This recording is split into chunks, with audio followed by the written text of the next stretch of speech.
First, a welcome to the auditorium, and we had 3 great days already achieved, and now it's the 4th day where we do measurement now, and the next session is for simulation.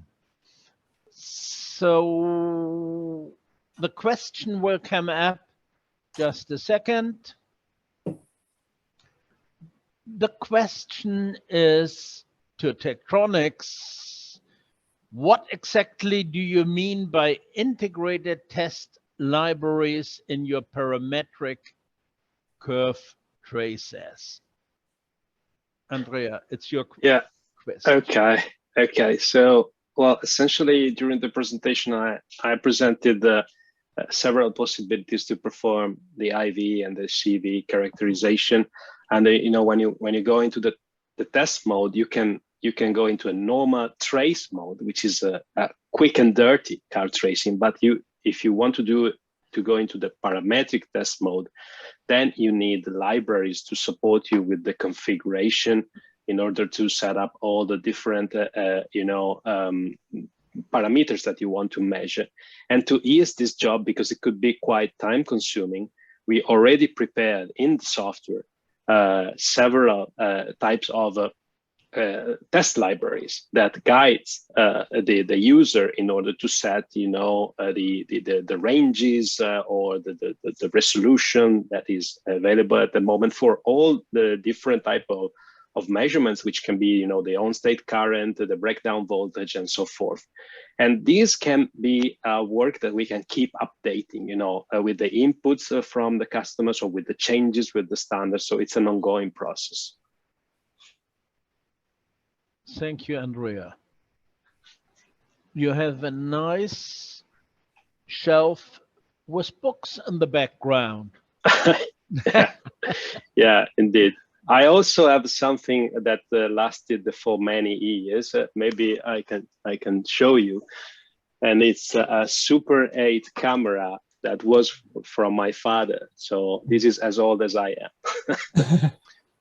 and it still works. I have a Super 8 camera in my house, which is from Agfa, the Agfa Microflex, which I bought when I was a young man. I think that's 50 years ago. Yeah, this is 48, so almost it's a Canon. Yeah, and I still have the projector and the recorded films at that time. It was quite a challenge. You had roughly 3 minutes on a film, and film was quite expensive.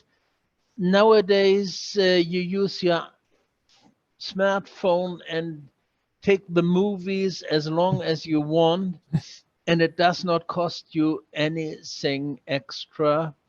That's quite a change in time. And as we talk about these old things, I got my old Leica slide projectors back to work. And when I was a young man, I wanted the overlapping mode in slide projection, that you have no dark time slot in between. So I used 2 projectors and built that time my own electronics to dim the halogen 24-volt lamps inside these projectors, and that's all still working. And I got it back in my basement, and it's for the grandchildren, the kino, to see grandpa with hair on his head and without my nice size of the stomach. So, yeah. it's good that these things can last. And okay, back Indeed. to our measurement things. Let me ask the next question will come in from the backstage.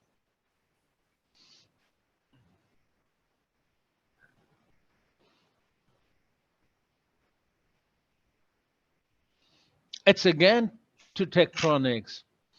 You mentioned about listening to listening to customer requests and programmability of units.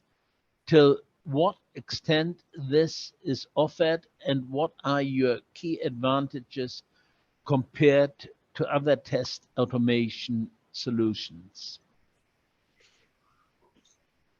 Well, I would say to answer to the advantages, I think the advantage is really the speed of execution, because we have a great team of engineers who are really great to hack the software and introduce the latest changes available. But the real power of this programmability comes from the fact that they kind of put instruments on steroids. So if we think about you need to run a reliability test. So you need to control multiple channels from a power supply, and you need each of the channel to, I don't know, reproduce a staircase of voltage or some sort of bias voltage that cycles in a certain way. You would really go crazy trying to do that from the user interface of the equipment, because that's really not designed to offer this sort of flexibility. It's more for some static setup.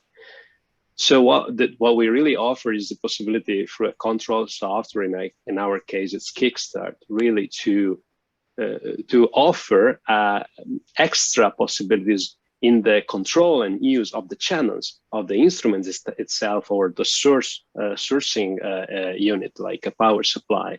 And this really kind of increases the possibilities of the instruments. So this is the sense that I meant in my speech. Thank you, Andrea. You're welcome. Yeah, I just memorized. It's more than 50 years ago that I started to use the Tektronix oscilloscope. That was during my time when I was a student, and later on in my first job. And that was quite challenging, and was a simple two-channel system to find out problems in an inverter for the shot-through situations, to measure the different points to see when the shot-through took place. Mm-hmm. Yeah, the analog scopes are my favorite. Oh yeah. I had one, and I gave it away at a time when I had not enough space, and was a nice analog one. And I remember that I had done my thesis for the engineering graduation with an very rare storage oscilloscope, but the storage was done on the screen, no electronic storage. The curve was on the screen, stored, and you could see how the waveforms performed in certain applications. That was time before storage ICs and systems become cheap, and at that time magnetic coil storage was still in use. Okay, the next question is coming up, and now it's to Yokogawa. Which main difficulties do you see for measurement equipment coming up with the wider adoption of wide bandgap technology? Yes, so there's several challenges because with the increasing switching frequency, there's of course a need for higher bandwidth. And then it's also part of what you want to do. But the main challenge coming with higher sample speed is also the increased switching noise. So getting relevant information. So even like on an oscilloscope, to see the true waveform, what's happening, not being affected by noise or a reflection on the cables, etc. Also, the high switching flanks and speeds can oscillate so on the cable, so that can also be difficult for the input section to handle these, to not be damaged by over voltages that could be introduced by it. So there are a lot of challenges, and so the biggest one is noise immunity, and obviously also isolation with that. So my main focus and presentation was on electrical power measurement, and yeah, there I explained that the bandwidth required for power measurement is limited by the least distorted waveform. So when you're interested in power, you're a little bit less affected by that because the current cannot follow the fast switching. But if you want to take another instrument to reproduce the waveform, so like if you use oscilloscope or high-speed data acquisition unit, which we also both have, then you get more difficulties to reach the correct bandwidth to reproduce the waveform. But for power measurement, we're luckily limited to the least distorted waveform. Thank you, Michael. Any comment from Andrea? No, I think it's exactly what he says. I believe, you know, they know their story very well because they do it great. So about taking care of minimizing the distortion, etc. Okay, gentlemen, the next question. No question is coming from my backstage troop. So, yeah, I remember when I was a young engineer, I had a very educated people who spent the whole day with the test head finding out what he was measuring until we told him he should measure the cycle time. So he had not grounded the test head, and he was measuring the fading of the sinusoidal of the main power line. And these are the jokes life had shown me. It still happens, you know, about all that. Sometimes in the labs there are some flickering on the light of the room, and at a certain point, some engineers are so concentrated, you know, because there are so many things to think about, and that's say, "Oh, what is this?" And then then you realize that it's just the environmental you're picking up. And you know what the trickiest joke we played with young people with the old analog oscilloscope, who had the lines for the scope measurement on glass, and between the scope and this glass there was a distance, and if you put butter bread paper in between, they tried endless to sharpen the beam because they never got a sharp beam. So yeah, That's a nice story. That's a nice one. that to pull the butter bread paper out of it. Yeah, I had another thing in mind. Oh yeah, what happened to me? I had a special measurement in a power supply unit which was used for a laser equipment,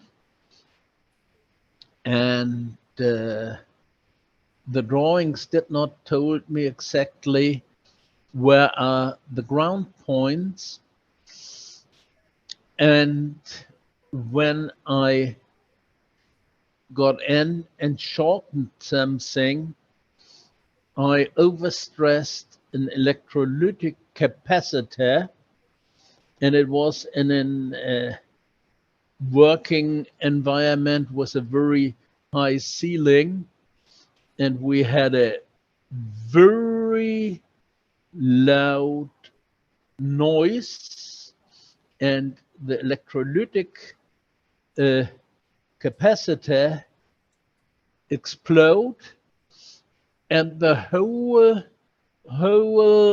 filling of the electrolytic capacitor was hanging in the ceiling of the room. So that's experience of the days when I was a student or a student worker. And another experience that time was finding out with a simple 2-channel oscilloscope that there was a shot through in the half bridge leg of an inverter, which killed the inverter permanently in the test zone, and the failure was a transistor with the same nomenclature but from another vendor, and the vendor was SGS Artist that time instead of RCA.